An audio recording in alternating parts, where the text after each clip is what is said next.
lighter. We'll make it work. We got all the stats and stuff. This is different. This is new.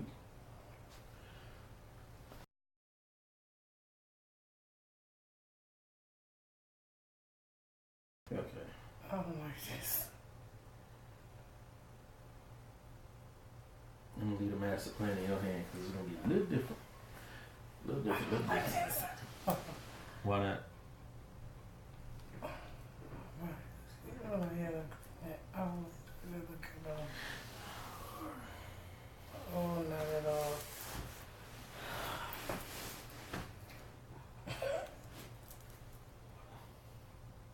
You ready or not? Can you hear me?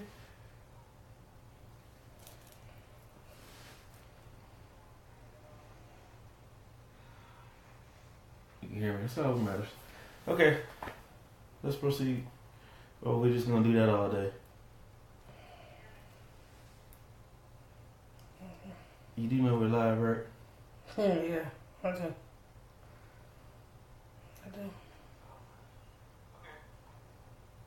So, you guys wonder what's going on here. We're testing out a new camera angle. We're using the Samsung Gear 360. I feel like they need to be sending me a check for that. But nonetheless, so we're trying our new wide angle lens, and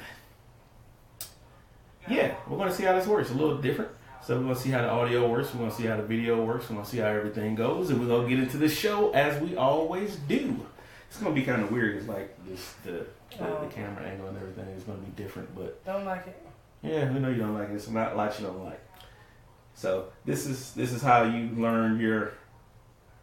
Speaking of, ladies and gentlemen, well, welcome. That's how about we start there. Welcome, beautiful universe. Back to another episode of Yours and Mine.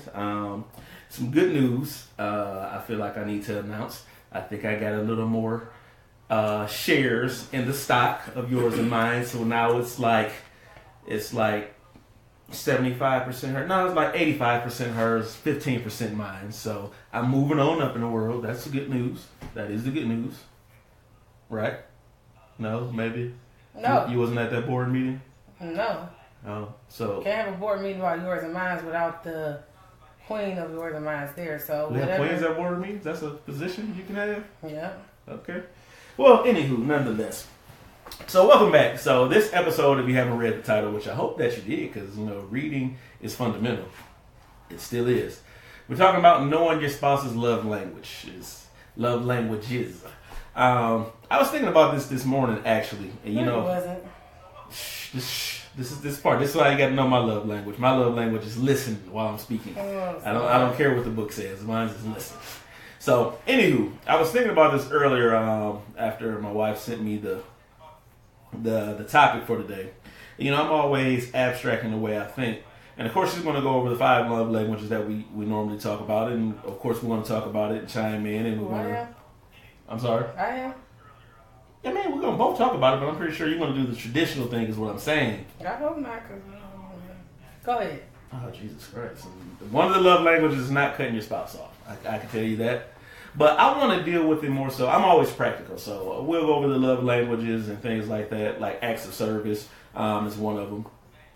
I'm definitely an acts of service guy, and we'll explain that shortly as we go on. But I really want you to be able to know the frequency, if you will, that your spouse's love language is on. How to hear it, how to understand it, how to tune into it correctly, that you may respond accordingly, that you guys can be on the same page, can be on the same level in communication, if you will.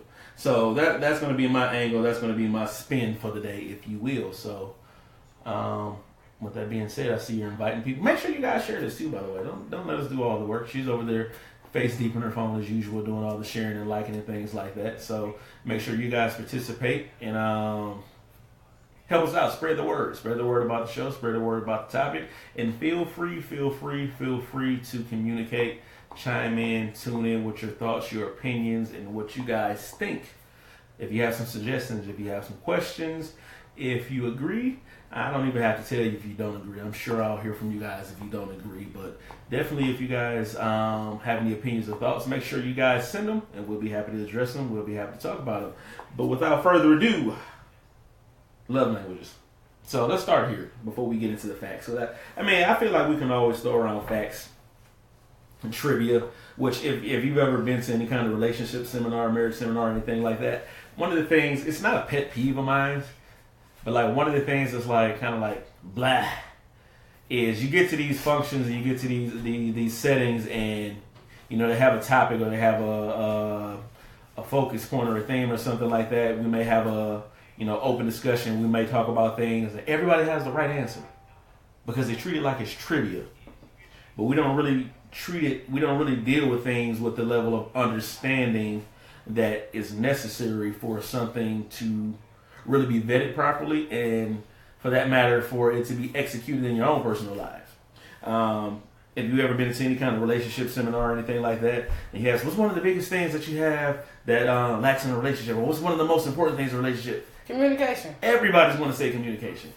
Every single person in there. They're going to say it with boldness and vigor, and they're going to say it like they know it's the answer because it is the answer. But I have one problem. Why does it seem like everyone fails at that aspect of a relationship? We know that that's the answer, but we seem to always miss the mark on being able to execute that effectively. So me, I like to break it down. I like to peel the onion back and like to deal with things a little more intuitive to really get the 5 WH, if you will. For all you English people, you know what that is. That's the who, what, when, where, why, and how. And that really allows us to get understanding. So we know we need to communicate, but yet whenever I try to communicate with you, it ends up in an argument. So is that effective communicating? Is that healthy communicating? Do we want to communicate that way? We only talk when it's something that interests you. When it's something that interests me, we don't have a conversation. Is one-way communication conducive to a good relationship? So you got to dig into all these things and make sure you're getting the proper answer. But I think one of the key things, I'm just gonna say it again. Like touching is communication. This is weird. It is weird. It's different. It's right up. It's different. It feels like it's in my personal space for one. It's very close. Don't worry, it's not gonna violate you. I don't think. And I don't think robots are taking over the world yet. I don't know. We will find out shortly. I'm not really feeling it. But what I was gonna say is communication is more than just one person talking. And I think that's what... I'm learning how to use this new thing. Sharina and Tariq said hi, so I was I'm like, what are you saying hi. doing? I don't know why I say hi to people like that. Sidebar, like I always throw the number one sign, like like it's my favorite team, like we're number one. Random sidebar. Go ahead. I'm pretty sure people. We're number one. Yeah, we're number. You got to come up with a handshake. Finish your thing before you lose your thought. I know people are ready to hear what you got to say. Communication is more than just a person talking. It's listening and applying. Because if I sit here and tell you something and I communicate to you, because I'm communicating and I'm telling you what it is that I like or don't like, or what I want to see happen, or what I want to see changed, or what I expect or what I don't expect, or whatever the case may be, the communication is not over once I close my mouth.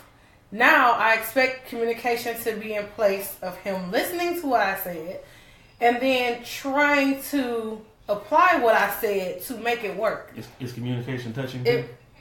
Of course. Oh, okay. Well, I'm learning while we're doing the show.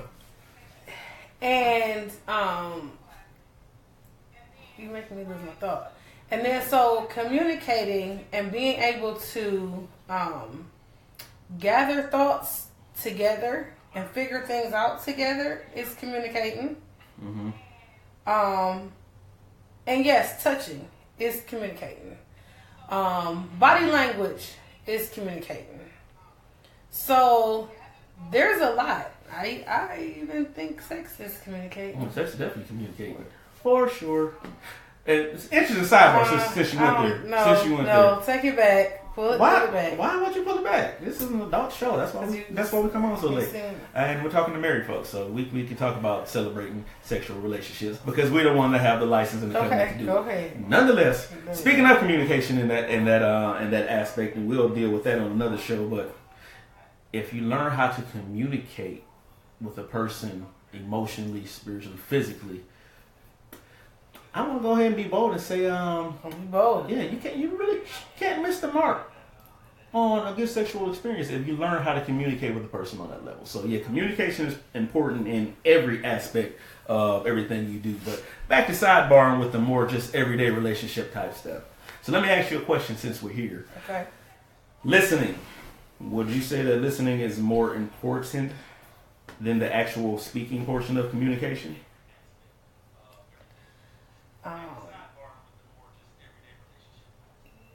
Yes. I mean, it's hard. It's hard because, I mean, both parts, then that means that what I'm saying is important to you if you're listening. Because, which one is it? Hearing is involuntary. You don't have a choice but to hear me. Yes. Because you have ears and they work. Choose to listen. But listening is completely different. So in order, I mean, if you're listening, that means that you're intuitive and you're interested in what I'm saying, which is important. And sometimes, now let me say this. Sometimes when, and I'll use this for example, I may say something that he may not agree with, which is rare. I mean, I'm usually always right. But if I say something and he doesn't agree, we still can have effective communication by expressing. Now he needs to express his point to try to convince me on why I'm wrong, but it probably won't work. But either what? No, I'm listening, but this is the thing. Okay, I feel like I have like multiple wives, and you're probably reading one of the comments right now, and it says, "James, why are you so far away?" And granted, there's some space between us. There's a gap. But I'm leaning on my armrest, and you're equally leaning on your armrest. So why wasn't the question asked that why are you so far away?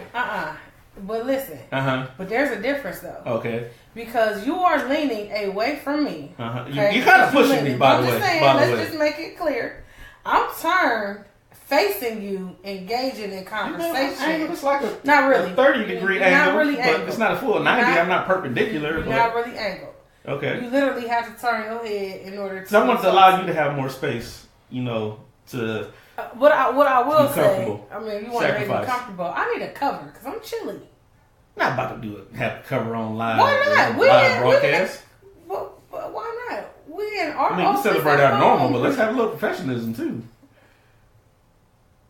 I don't see nothing wrong with having my blankie. Okay, well, I'm going to scoot over because I've been blamed. I've been victimized in being the one that's not close enough. So I'm here now. I'm fully focused. I'm actually leaning in, which is another good key in communication. You see how I can use anything to talk about communication because it's so important and so vast. Now that you scoot over, now I can use you as I'm leaned in. I'm engaged in the conversation. Engaging in the conversation is important and it's very strategic. Men, learn this one.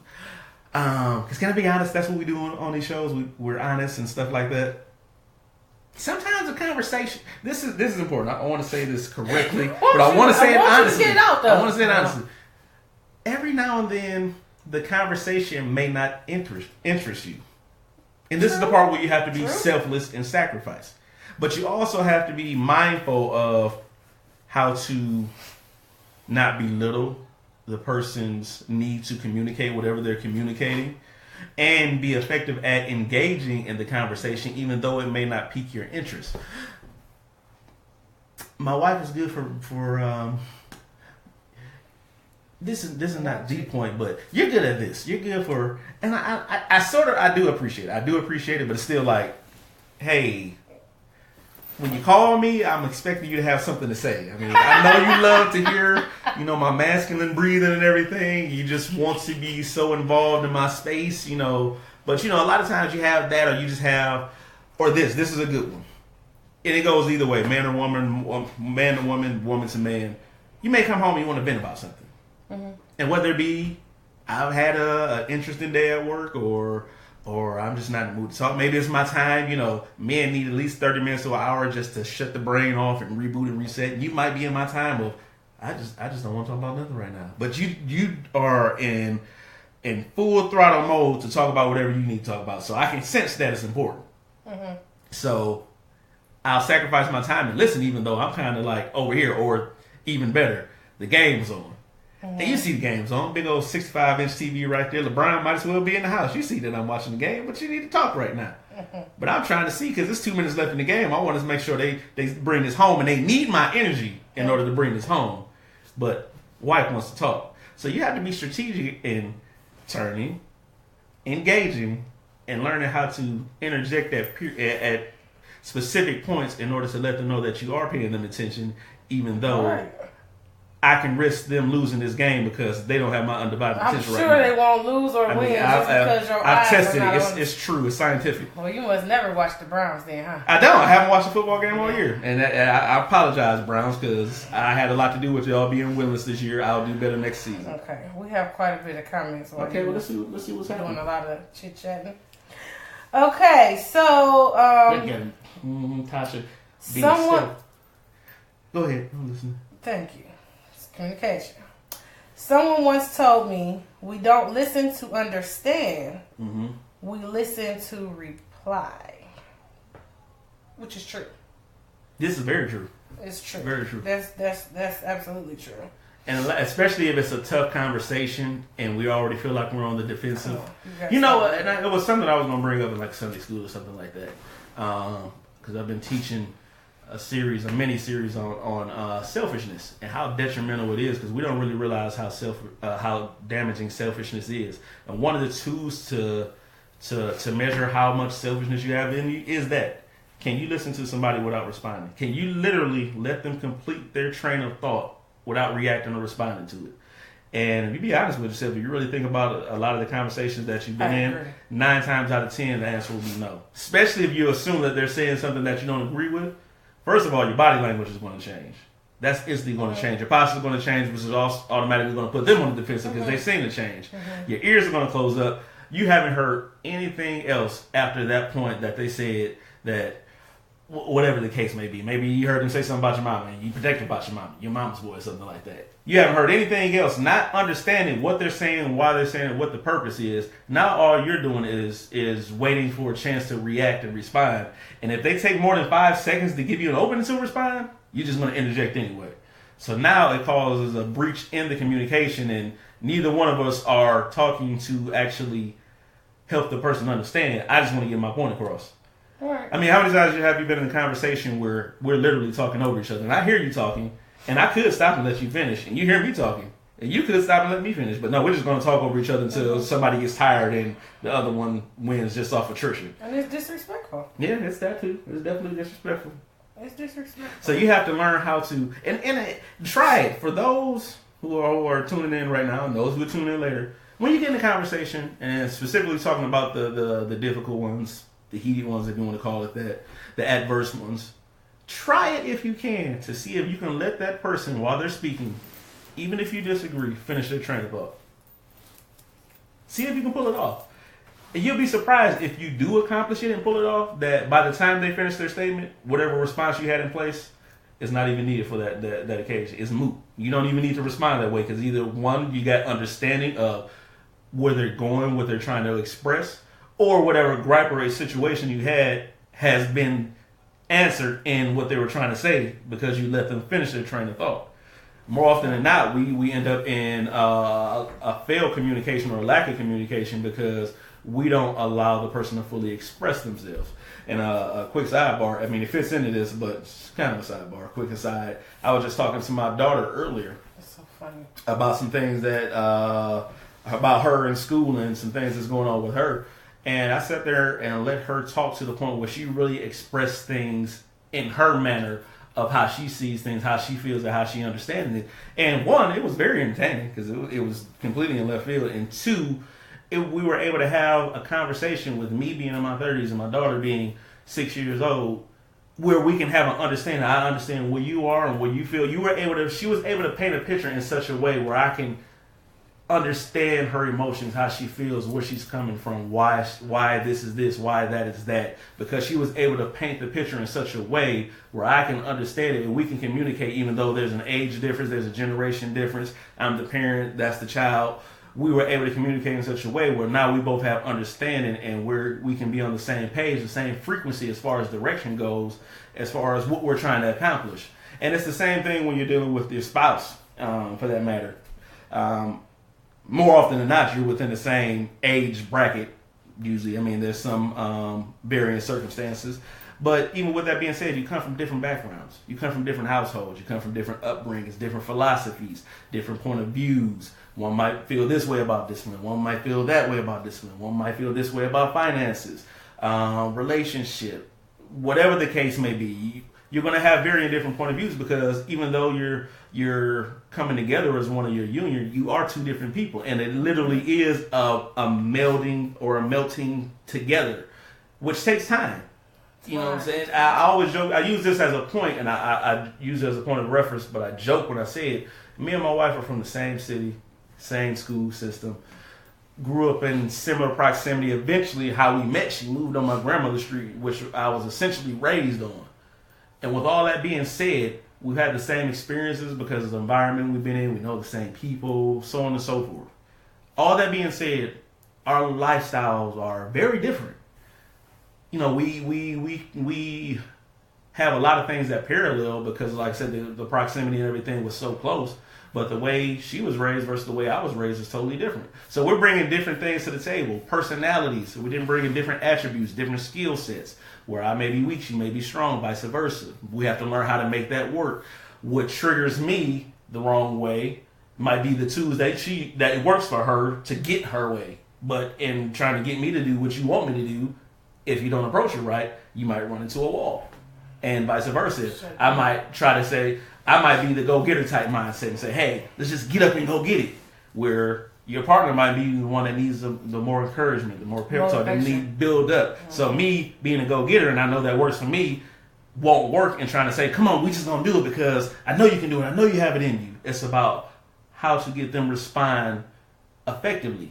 And you have to sometimes put your own personal interests away in order to put them in a position to succeed, especially when you're talking about a marital relationship where it is your job to help them succeed and excel. It's your job to be a helpmate to one another. So it's important to let them finish their thought. Understand their way of thinking.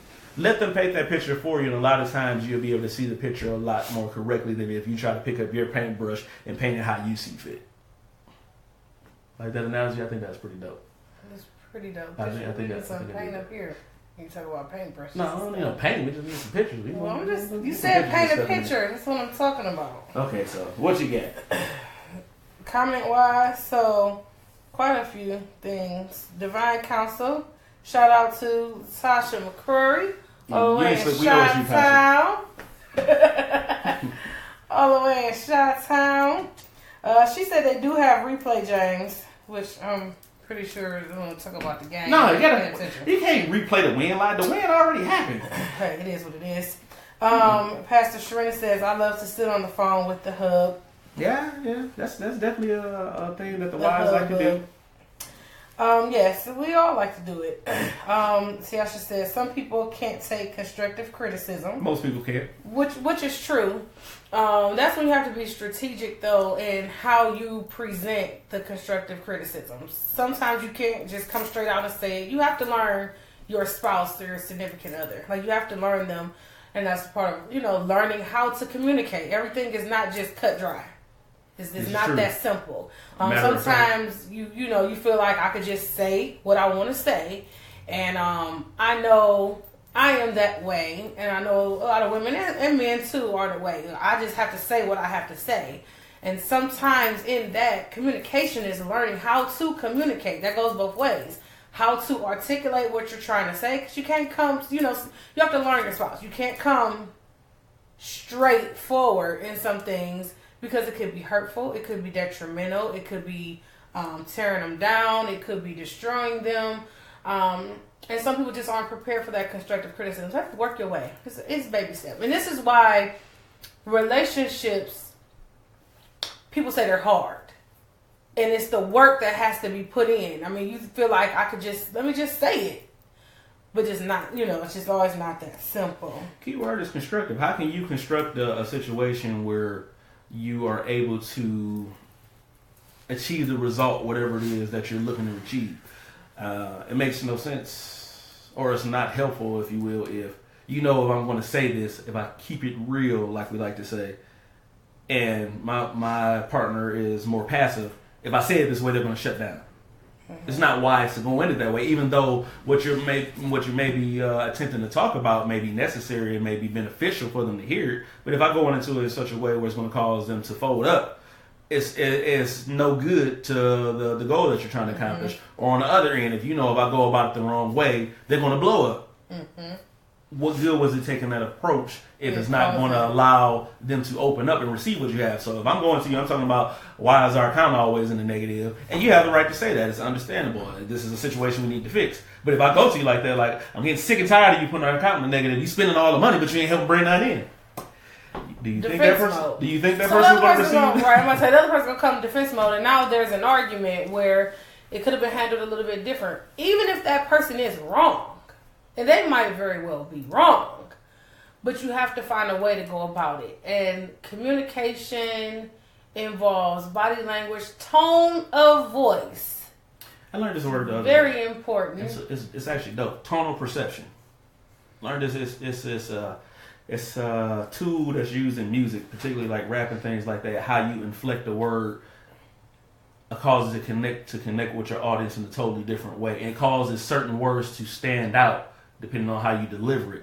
So in communication, we call it, it's not, we often say it's not what you say, it's how you say it, but that's one thing to look at. Tonal perception. I can say something, and especially with me being, a PhD in sarcasm, I can say things in a certain way to purposely make a certain word in the statement stand out. And then when you say, well, why did you say it like that? Well, I say, well, all I said was this. But I can say it in such a way where it's going to come off totally different than if I use a different voice inflection. So you got to be mindful of that. So yeah, the sass and the intensity of the voice and things like that, that's important to be mindful of if you're truly trying to get your spouse to connect to what you're saying. And also, this is an important thing to consider too. You always want to be empathetic of the situation that you're dealing with.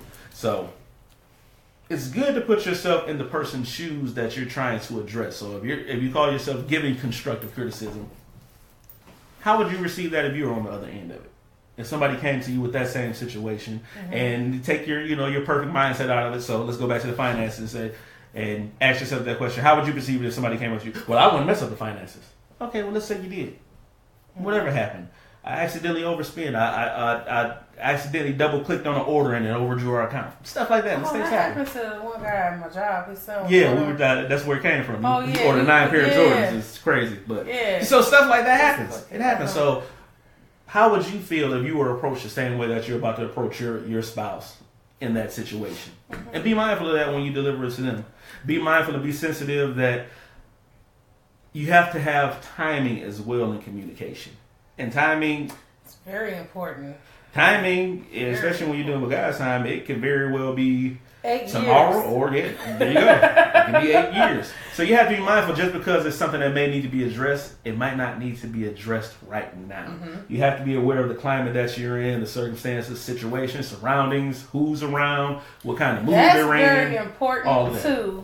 Is being mindful of the like where you are in the conversation too.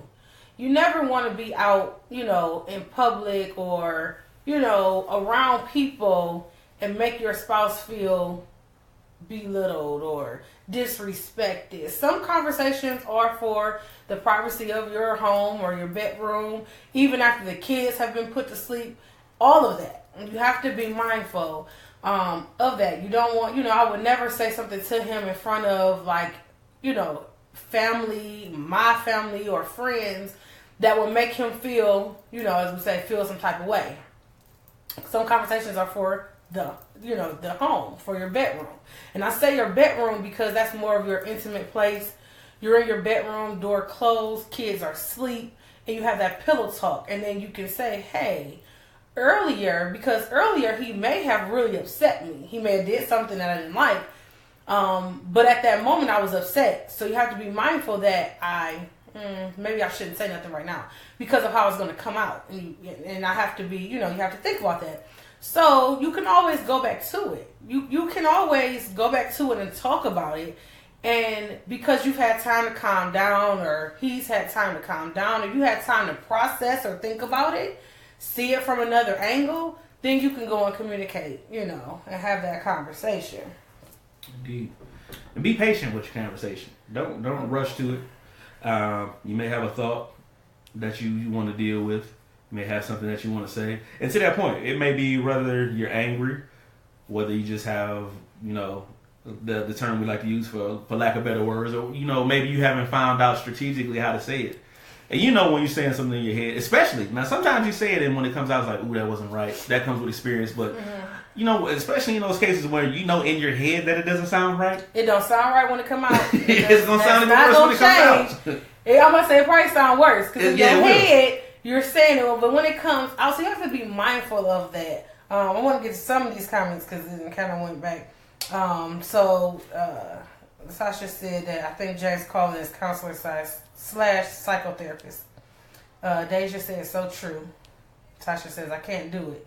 Some of the stuff I don't. It was like earlier in conversation. I agree because you have to adjust, huh? Yes, I'm gonna need you to keep up on that. I'm gonna need you to break and take a breather in between, because you just rolling. I'm with you. This is bad communication. But you want me to? You don't want me to cut you off. I'm shutting down. You wouldn't want me to cut you off, so we're going to work through this. Mm-hmm. So you have to learn their place of pain. Now, I wanted to get to that because that's very important, and we had that in our marriage. Indeed. So in our, I just want to interject on that before you start. Just know. Because you about to talk about place of pain. I know where you're going. This is very, very important to know, and this is why I say sometimes conversation takes years. And what she's about to expound on as far as the place of pain. You may be dealing with a place of pain that person doesn't even know exists. I'm going to put that in I want to throw you the alley-oop. Now you just take it. I'll play basketball, so you'll never. Okay. I'm not dunking. So. Okay, so what do you do? Tennis? All right, well, something. Okay, go ahead. Talk about the place of pain. So, you have to know your spouse and understand, as we spoke about earlier, that you come from two different backgrounds. Mm-hmm. So there are some things that you see because of how I was raised and how I look at things, and I notice some things about him. But if he doesn't see it, you can try to get it out any way you want to. You can yell, scream, write it down, put flags up, whatever. But until they understand it, you have to be mindful of that. So we had a situation earlier in our marriage where there were some things that I wanted him to kind of see. And he didn't see it the way I saw it. And it was literally like we're looking through it, we're looking at it through two different lenses. So as much as I see it and I'm trying to articulate what I see through this lens and explain it to him, he was not receptive. And I had to recognize that there were times where I would come and talk to him about it. And you have to, look at things from a different perspective. I could see the wall building back up. So I had to begin to, and actually Tasha put it on here where she said, you have to, what did she say? Let me find it. You have to use the power of hush. Mm-hmm. Oh, that's beautiful. So I had to learn how to just back up and not say anything because the one, I don't want him to shut down or build up a wall. As I'm trying to take bricks down, it makes no sense to do something to cause bricks to be put back up. So... It reminded me of this picture. I was watching an animal show or something like that, and it was penguins, and they were all building their nests. And that was remind me of the one penguin was actually doing all the work of finding the rocks to build his nest, and the other penguin was just hanging out. And every time you put a rock down, the penguin would take his rock and steal it. That's rude. Yeah, so it's kind of like that in reverse. It's almost like the opposite effect where you're trying to take the bricks down, you're doing all the work, and somebody's coming on the other end and they're just putting the bricks back. Like, nah, I don't like the way that looks. You're exposing me. I can see too much, so I'm putting them back. Our minds going in different, because what I'm thinking about in my head is the Three Little Pigs and the wolf. Mm-hmm. The first pig built his house with straw or whatever. So, I'm trying to knock the straw down. Well, then the next time you build it, which the next pig built it with what, wood or something like that, sticks or something? Yeah, wood. And then, now, if I knock those down, but then I'm still doing something to cause it, now the next one is built with bricks, it gets harder. See, I built my That wall with wall- adamantium. You're not getting in unless I let you in. that wall gets stronger and higher and wider. I mean, it's just, so you have to be mindful. So it took me a while. And I threw out that 8 years because it was about at 8th year of marriage. It was about at 8. 7. I say 7. And I say that because I often say this, and this is a pivotal point. And for all of you that's over 30, you can feel free to chime in the comments if you agree with me. I'm just now learning myself. I'm 4 years into learning myself, 34 years old, right? So about 30 is when I really start to understand some things about my past, some things that happened in life where I can say, oh, might be an issue here. Oh, I mean, I know I get a little angry, but I might have an anger issue. Or, when this happens, this is why I react like that because of what happened in the past. That's 30 years of existence. Mind you, I got married when I was 23, so 7 years. So it was a lot, like I said in the beginning, you couldn't tell me that there was an issue there. But I can't even begin to analyze whether or not what you're saying is true because I don't even know that this exists. And so, like I said, later on in life. So that's why it's important in certain situations you have to be patient because you have to allow the person to grow into that situation and understand it for themselves. You can't get them to understand. You can't get them to see what the issue is. They don't even understand that the issue exists. Mm-hmm.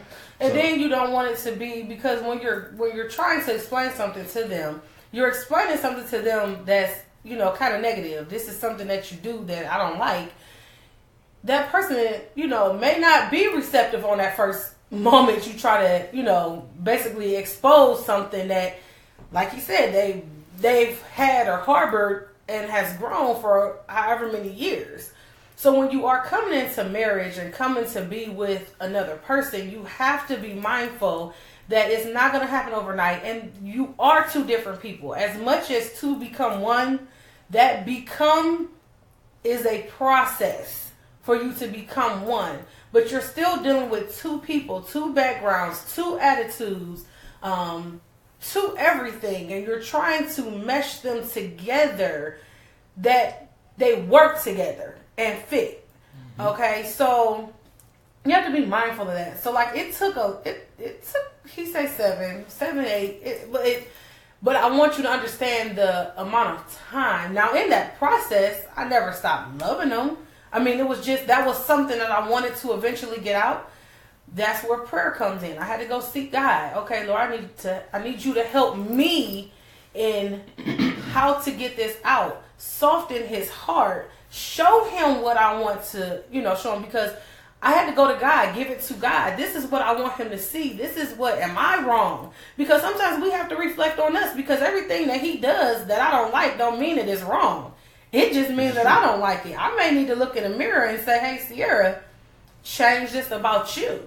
Because we're quick to point the finger of, wow, they do this, and I don't like it. And they're probably doing the same thing. That relationship will never work, because we're always going to be like that. You know what I mean? It's a funny thing. Talk to me, all the pastors and evangelists and prophetesses and all them people that's on here right now. Do you find it that whenever there's an issue like she's talking about where you feel like the other party is doing something wrong and they need to change something, that God always comes in and tells you to change? Oh, yeah. And if you do you find it awfully funny when he does that? And it's the reason behind that, why that happens, why you need to be the one to change. Because one thing that we need to learn when we're in a relationship is a level of sacrifice. And I'm learning this now, even just in personal experiences that I'm having with different people, that when you're dealing with selfishness and the lack of sacrificing, we'll go forward in as far as in helping or collaborating or taking a walk together all the way up to the point so I feel discomfort. Once I reach the level of this is not going to be beneficial to me anymore, now you're on your own.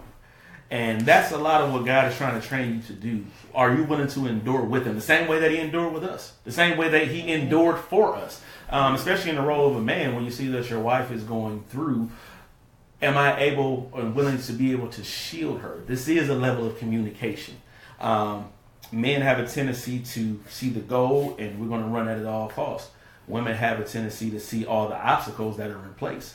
Now, if we learn how to navigate this ship correctly, I can use your level of wisdom and your level of foresight to be able to navigate around these obstacles, and you can use my willpower, my strength, and my protection to shield you from all the things that can potentially cause you to stumble and miss your mark. Whether it be something like school, whether it be dealing with your finances, whether it be dealing with your family, work, whatever the case may be. You have to learn how to work these two things together. You have to be willing to sacrifice, whether it be time, whether it be emotions, whether it be your thought about it. And that's a good one. I'm glad that you brought it up. We have to learn that everything is not seen through our lens. It's so important. You might see it a certain way, and your perception of it may be perfectly fine if it was just you. But it's no longer just you, so you have to consider the whole equation. And the more people you bring into the equation, the different way, there's going to be a different way of solving it. So whether it be when it starts off me and my wife, I have to go about it differently than I go about it myself. If I have, whatever it is, great example, even for this scenario, if I'm a guy that's ambitious, or a woman for that matter, entrepreneur spirit, I want to start a business. If I'm by myself, sky's the limit. I can go as hard as I want, when I want, as long as I want. I have no bedtime. There's nobody calling me to bed saying, spend some time with me. There's nobody saying that all you do is work or anything like that, because it's all me.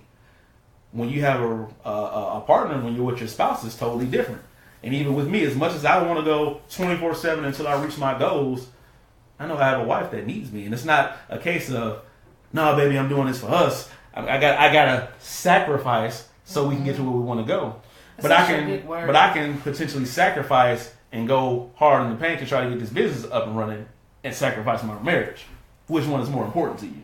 So therefore, you have to quantify and be strategic in how you do it. And yeah, whatever it is that you may be chasing, it may be stretched out. It may take a little longer, but this is where the sacrifice comes in. You sat in front of God and you made a covenant, and a lot of us use the traditional vows for richer, for poor, for sickness or health, for better or worse, to death do us part. But we always look at the affirmative and we never look at the negative. So we, of course, we'll take the richer, but we don't consider that, even though we may not necessarily be poor, can you handle the lean times while you're trying to navigate together to get to where you're going? I have the foresight to see the better. I'm trying to get to the better, but right now it feels like worse because this is taking way longer than I thought. Are you willing to endure that? Because you said that. You said it with a big old smile on your face, and you probably looked your husband or your wife in the eye, and y'all was smiling at each other, and everybody's like, oh, and they took a whole bunch of pictures at that time. But did you really mean it? Because these things are going to show up in so many different ways. So you have to learn how to sacrifice. It's so important. And I say this all the time for all the believers that's online with us, all the Christians. Two things that we're not really good at in the body of Christ is building relationship and sacrificing. And that's two things that Christ did for us when he walked the earth, the 33 years that he was on earth. He built relationships with the people that he was calling and that he was drawing in, and ultimately he sacrificed his life for us. Right. And that's two things that we're doing. Well, we don't learn how to build relationships. We don't learn how, and what we're talking about now, communicating, learning the other person, learning their strengths and weaknesses, learning how to be an asset and not a liability to the person that we're with. And like I said, because it's inherent, it's something that's already inside of us. The first law of nature is self-preservation. We all have that inside of us. We have to train ourselves opposite of that when we're dealing in a relationship to say, hey, it's not all about me. It's not about my personal feelings. It's not about the way I want to do it. I would love to do it this way. And you may feel in your heart of hearts that if we do it my way, it'll work. It'll work the best and it'll work quick. And everybody will be exactly where they want to be. But it may not be conducive to driving this relationship in the right direction. So I have to sacrifice my thoughts, my will, my point of view in order to benefit the greater sum of what we're trying to do. And that's a lot of times where relationships fall apart. It's all about, even though I might say I'm doing this for us, but it's all about my point of view. Your point of view in that case is singular. So it's really not about us because it's not a collective agreement. Anytime you're on a job or anytime you have a place where it's like a union or something like that, we have to collectively bargain. And we don't go forward in business until we come to an agreement. We can say, hey, I take some things off the table, you take some things off the table. We can meet in the middle right here. We'll sign this agreement and we can go forward and continue on this plan. But until we do that, nothing moves forward. And it should be the same mindset in a relationship. Until we can come to some type of agreement or arrangement to say, I'm willing to work with this. This is good enough. This is good enough for me to move forward amicably and do what we need to do. We shouldn't move forward. But a lot of times it's like, well, if you can't see it like I want to see it by next Tuesday, then I'm just going to go forward and you're going to need to catch up with me. What kind of sacrificing is that? True. Talk to me now. You done? Okay. So, For now. Comments way back. Angela said, amen. Angela Dawson. Ryan Smith said, great advice. So, thanks for listening, Ryan. Tiasha said she needed to hear this. Shout out to Donisha. Hey, girl. She said, my favorite couple. Love you guys. Love you too, girl. Latasha said, true. 30s is when you get real about you. So that goes to when you were talking about once you learning yourself. Absolutely. Pastor Shalonda Johnson. Hey, girl. Thanks for joining us. She said, good stuff, guys. Teamwork. Let's see. Latasha also said he always does that. The person can be dead wrong, but God shows me. So it goes back to when you try to, point your finger at your spouse, and God will, and because it's kind of fixing you. Also, Tasha said he gets me to give and appreciate the mercy and grace that I want to receive, which is important. And Pastor Shrina said prioritize. Indeed. So, first, I just want to say thanks, everybody, for listening. Thanks for the comments. Thanks for everybody that's watching. We appreciate it. Keep them coming. We still got a few more minutes to talk. But, with all of this, the whole beginning of it was about love language. Excuse me, let me lean in because I don't want to get yelled at for I'll sacrifice the pain in my shoulder if you guys wonder why I'm rubbing it. I'll sacrifice the pain and lean closer because it's all about you. And I want to empathize with, our space here and make sure that we're walking in the same path of our seating arrangements that we can move forward amicably. Yeah, is that absolutely. So, go ahead. Anyhow, so 2 love languages. What's the 5 love languages? I don't know. I just know acts of service. Acts of service. Look it up. Use your Googles. What? I'm on live. Okay, you can get off live. I got it right here. I don't want to get off live. Acts of service for me. What is acts of service? So I know the other one. I just don't know the exact title because she's the other. She's the opposite of that. But acts of service meaning that some people like love letters. Some people like pretty Facebook posts and stuff like that. I'm more of a if you mean it, show me. Nobody else has to see it, but if you show me, if you express it in the ways that you know are pleasing to me, I respond well to that. I like it. So yeah, that's me. Acts of service. That's the only one I care about. That's the only one. Get in when you fit in. That's what I'm saying. Did you say that's the only one you care about? No, it's not the only one I care about, but I know that's me. That's why I remember it. And if you guys, you experts here, if you already know, feel free to comment because she's gonna take all day looking it up. Everything's just loading or whatnot. Okay, so 5 love languages. Words of affirmation. Yeah, there you go. That's the opposite. Quality time. Important. Receiving gifts. Acts of service and physical touch. See, I'm an acts of service and physical touch. I mean, I'll take a gift if you give it to me, but gifts are cool, but you don't have to give me anything. As long as you treat me right, I'm good. So that's all I gotta get you for Christmas. Seriously, what did you ask? You said, what do you want for Christmas? Nothing. No, you said nothing. I really don't want anything. True.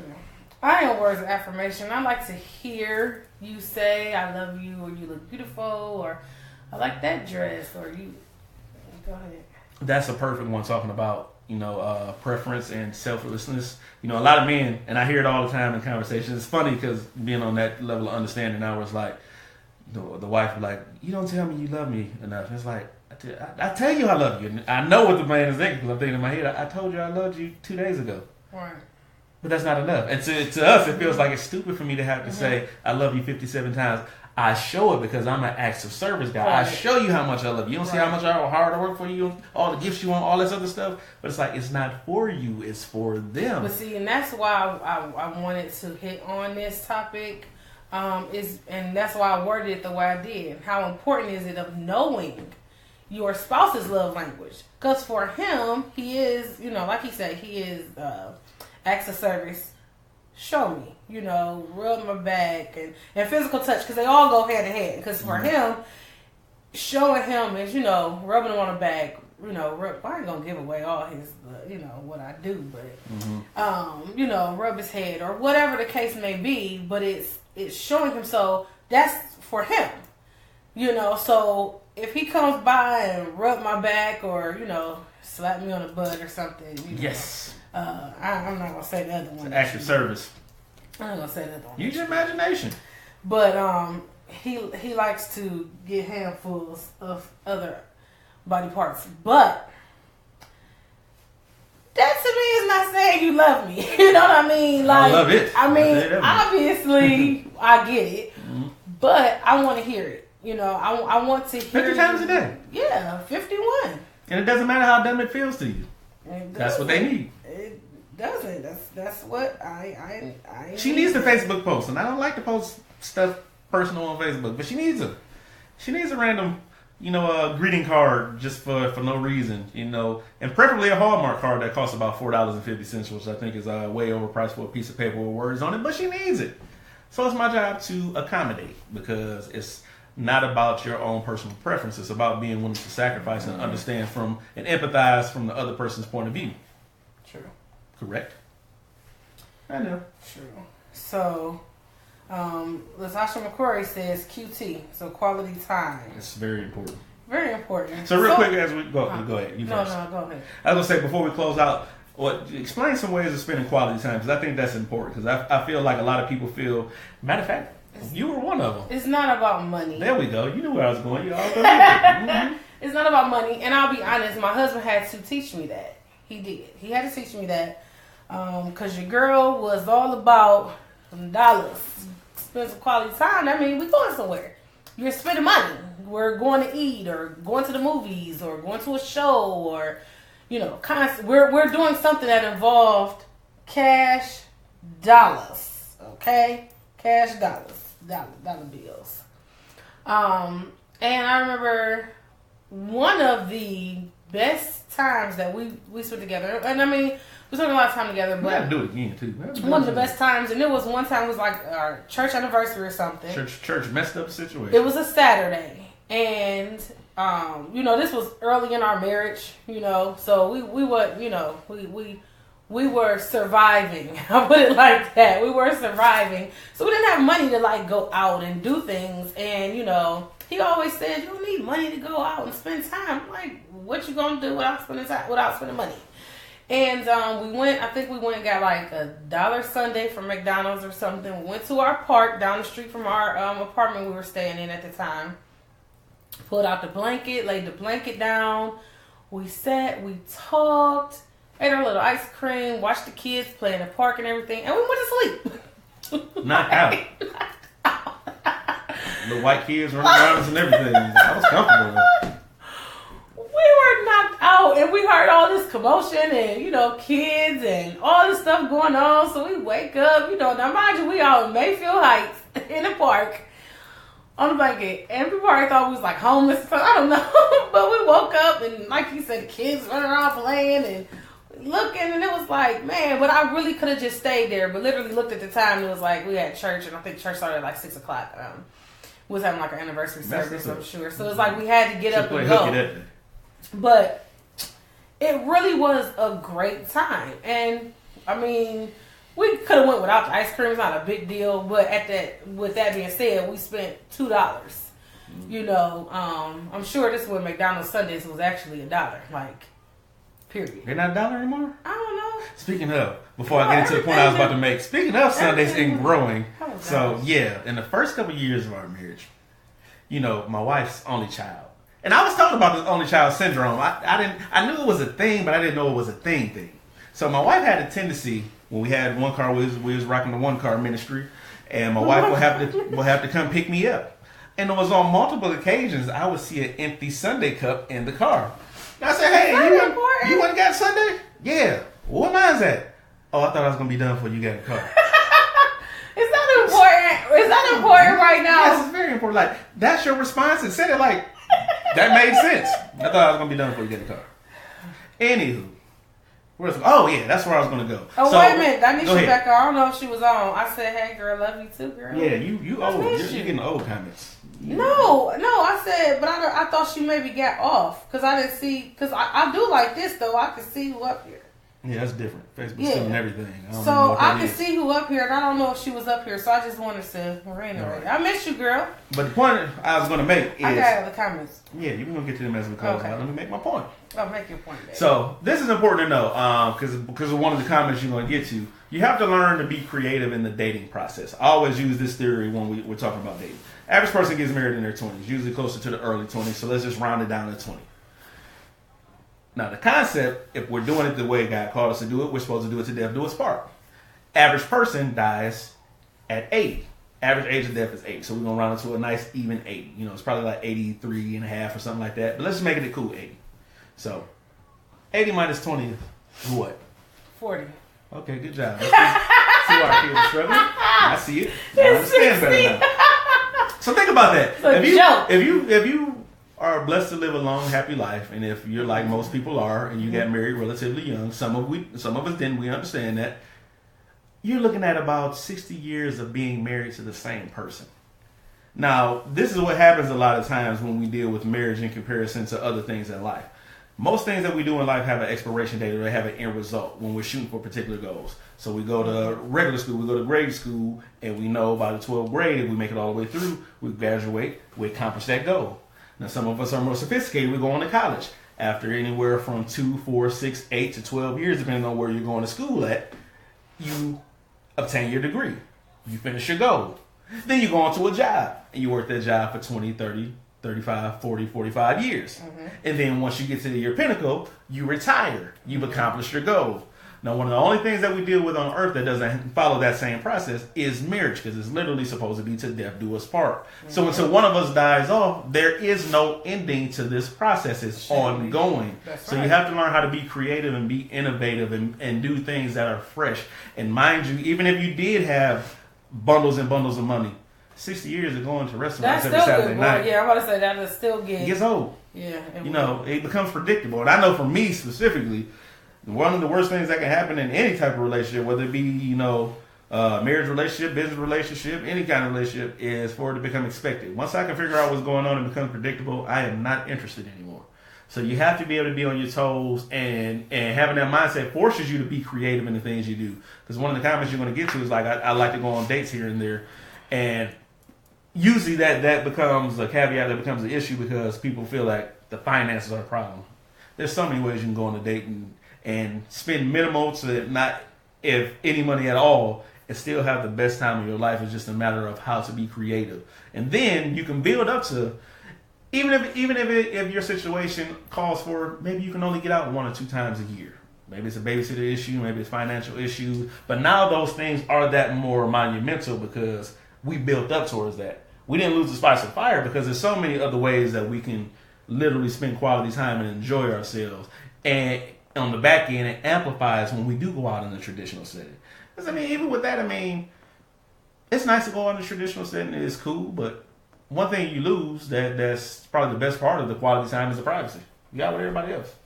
Sure. We can go to a comedy show and stuff like that. It's going to be fun, but I can't relax and really be me because there's people around me. You know what I'm saying? Or go out to dinner and things like that. So you have to learn how to be creative because this is an eternal process. It's practice for what you're ultimately trying to do, make it to glory and be in the presence of the Lord eternally. So you're getting a small test run of that now. So you have to learn how to be innovative in that process because you got a long time to spend together once you come down this road. So go ahead and close us out with the comments and we'll leave it at that. We closing out with the comments? I don't like when you say that now. Okay. So one of them says, I like to relax on the couch.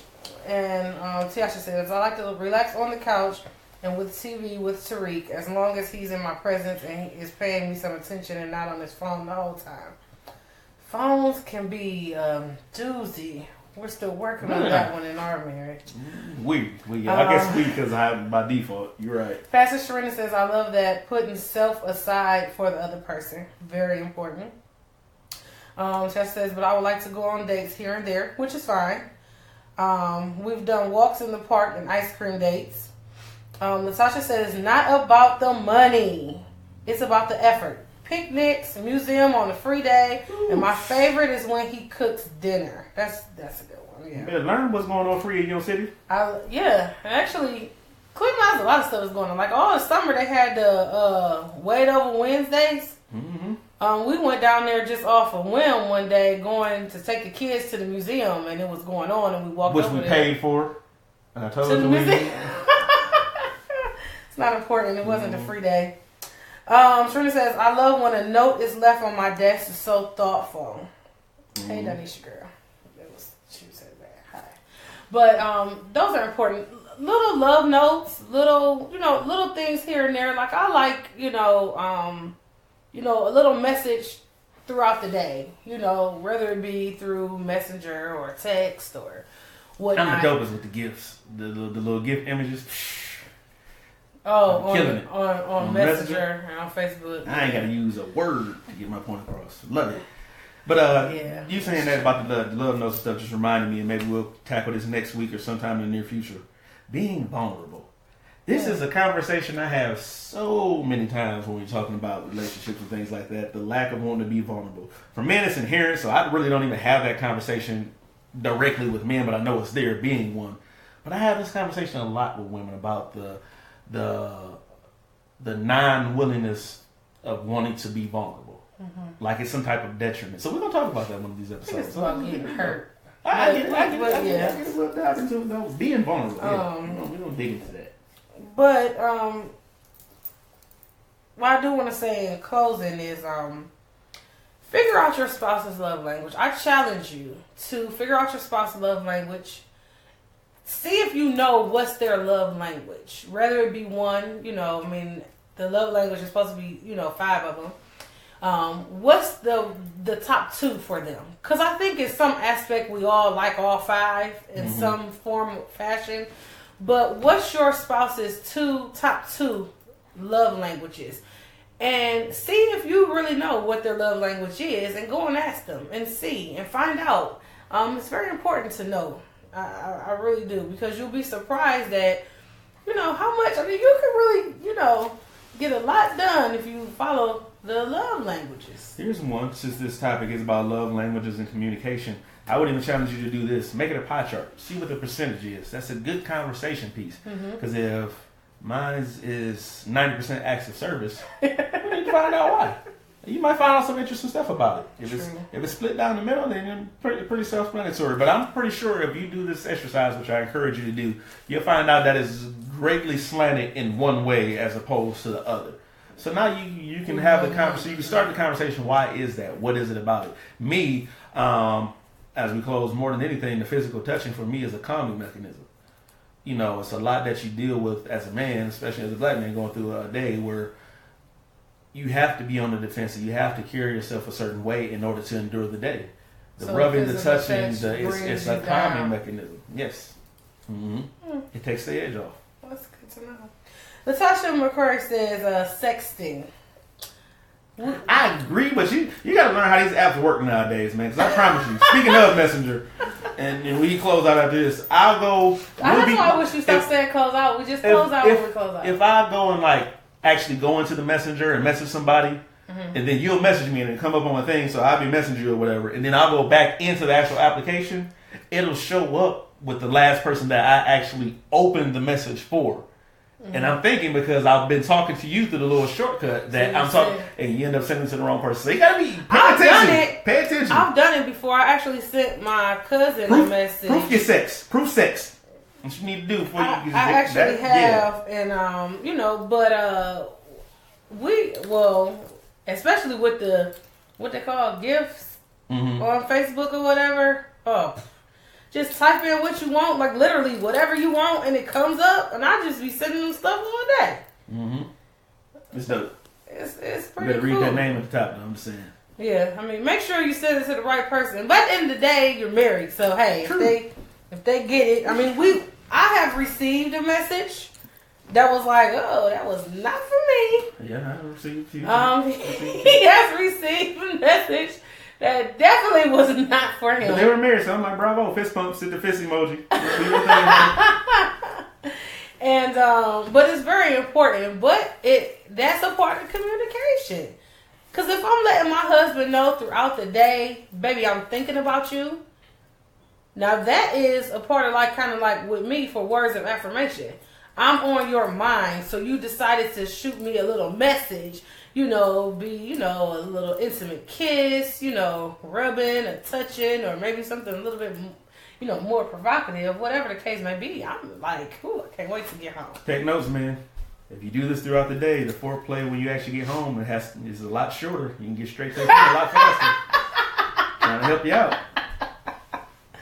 That's true. But, ladies and gentlemen, we went over a little while, but, it's our show. You was fumbling in the first couple minutes figuring out whether you like the camera angle or not. I don't like it, but either way. We're good. So, we appreciate you guys. Appreciate you. 100%. We love you guys. Thank you for listening and tuning in. Thank you for staying up. To another session of Yours and Mine. Session. You act like they on the couch. We on the couch. You act like they on the couch. Session. I like it. Mostly mine. A little bit of his. He tried to flip that earlier, but not the case. But anyhow, we appreciate you guys. Yeah, like you say, staying up and listening to us talk about love language. I think it's very, very important. But I also use this time to let you all know that on Saturday, December the 23rd at 5 p.m., your lovely there will be a funeral on Saturday, the architect December 23rd. and Mrs. Architect will be hosting Battle of the Sexes 4. Did it go in? It's all up in everybody's face. 4.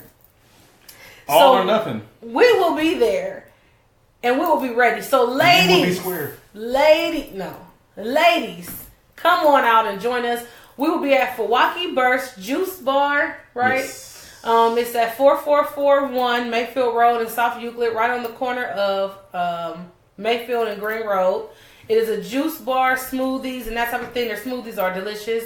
They also serve healthy food, so, we can get ready to, break in the new year. Well, it's actually right before Christmas, though, but either way. It'll be a Merry Christmas for us. The viewing of the body starts at 5 o'clock. The actual funeral will start at 6 for the women. So, ladies, come on out so we can whoop on these men because they just going too far. Okay, they're going too far. And for all my ladies, I need you to go on to my Facebook page, Sierra Harper-Ball. Go on to the Facebook page. Go on to the link that is about the event. Okay, and I need you ladies to share. Game 1 is already started. And ladies, I need you to share the event. Men are desperate. Let's bust a little bubble. Yes, men, you can share the event as well. Men, no. Women, share the event. Shout out to my ladies who shared today. I saw that some people shared. Appreciate you. Keep sharing, though. Share tomorrow, too. We're going to keep it going. So when we come in, we already be way above the mark, so we can get this win. It'll be the only point you get for the night. We appreciate you all for tuning in and listening. We'll catch you on, when do you play this back? Thursday? What's it supposed to be? You can't play it back. It's going to play it back after we're done. Oh, no. We didn't upgrade it. Oh. Trying to let me upgrade you, all them uppercase. Switch your necktie to purple Necktie label. to I said that, kind of stumbled over, but I knew what I was trying to say. Upgrade Switch your necktie you. to purple label. I know what the song say. Close out. Dimples in your necktie. So we will see you again, or you'll see us again, or however you want to word it. Next Tuesday, 9 p.m., we will be live once again. We ask that you go on Facebook, like the Divine Council page. Do it. So that you can get these alerts and you'll be able to join in with us. For sure. We appreciate y'all. Yeah, there's a lot of other shorts and stuff coming. A lot of stuff I got to get off my chest. I'm in a mood for skits this season, so you got to be up for it. So yeah, with that being said, you know what I like to say and what you like to steal. It's been fun, people. And until next time. We love you. We're out. And we're out.